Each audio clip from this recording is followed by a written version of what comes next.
RS teaching में आप लोगों का स्वागत है। आज हम बंगाली के 10 क्लास के कुछ क्वेश्चन लेके आए हैं, उसका हम आज सॉल्व करेंगे। ठीक, 6 से অতি সংক্ষেপে লেখো 6 থেকে 11 পর্যন্ত আমরা করে নিয়েছি। আজকে আমরা করব 12 থেকে 17 পর্যন্ত। সংক্ষেপে লেখো। 12 নম্বর কোশ্চেন, কবি কেমন ভাবে শান্তিনিকেতনের নিস্তব্ধতার উপলব্ধি করেছেন? 13 নম্বর কোশ্চেন, রবীন্দ্রনাথের সঙ্গে নোবেল শান্তি পুরস্কার কে পেয়েছিলেন? 14 নম্বর কোশ্চেন, 1973 সালে কে নোবেল শান্তি পুরস্কার পেয়েছেন? 15 নম্বর কোশ্চেন, কবি কিসের জন্য কোন শাখাতে নোবেল পুরস্কার লাভ করেন? 16 নম্বর কোশ্চেন, শান্তিনিকেতনের স্কুলের ছেলেরা কবির নোবেল পুরস্কার পাবার খুশিতে কি করেছিল? 17 নম্বর কোশ্চেন, নোবেল পুরস্কার প্রাপ্তির ঘোষণার পর কবি নেপাল বাবুকে কি বলেছেন?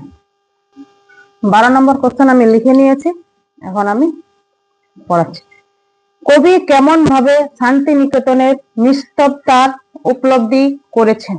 এর উত্তর হবে, কবি কলকাতা থেকে আশ্রমে ফিরে এসে স্বস্তির নিঃশ্বাস ফেললেন। শান্তিনিকেতনের নিস্তব্ধতার তিনি এমন ভাবে উপলব্ধি করেছিলেন যে তা কেউ কল্পনাও করতে পারবে না। এর মধ্যে বেশ কয়েকটা গানও লিখে ফেললেন, যা প্রায় শোনা যায়। এবার 13 নম্বর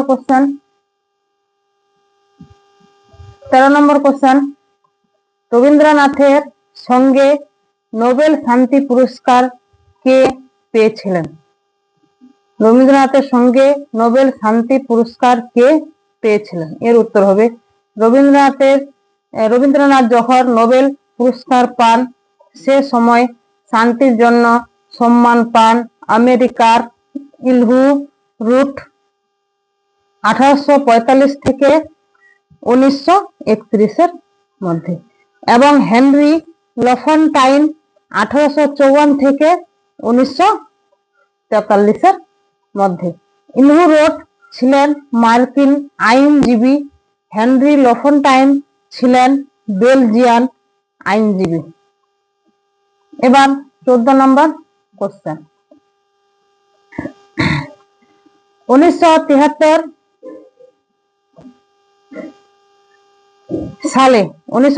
সালে কে নোবেল শান্তি পুরস্কার পান? এর উত্তর হবে, 1973 সালে নোবেল শান্তি পুরস্কার পান মার্কিন সংযুক্ত রাষ্ট্রের ডাক্তার কিসিঞ্জার ও উত্তর ভিয়েতনামের লুডুক থো। ভিয়েতনামের যুদ্ধের প্রধান প্রচারক ও সহায়ক মার্কিন সংযুক্ত রাষ্ট্রের প্রধান সচিব। এবার 15 নম্বর কোশ্চেন, কবি কিসের জন্য কোন শাখাতে নোবেল পুরস্কার লাভ করেন? এর উত্তর হবে, কবিগুরু রবীন্দ্রনাথ ঠাকুর তার গীতাঞ্জলি কাব্যগ্রন্থের জন্য 1913 সালের 11 নভেম্বর নোবেল পুরস্কার পান সাহিত্যের শাখাতে। এবার 16 নম্বর কোশ্চেন, শান্তিনিকেতনের স্কুলের ছেলেরা কবির নোবেল পুরস্কার পাওয়ার খুশিতে কি করেছিল?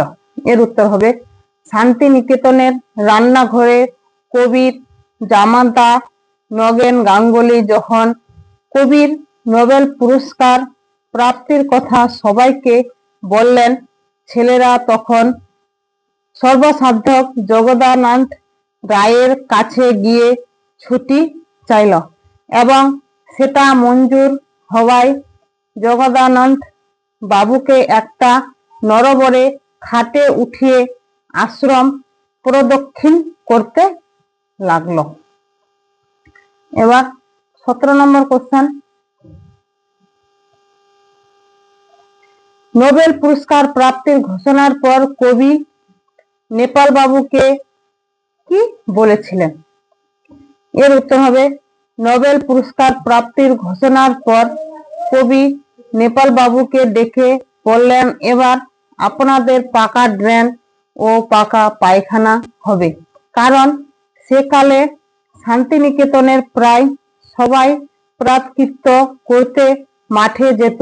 পায়খানা একটা ছিল, তবে খুবই জীর্ণ।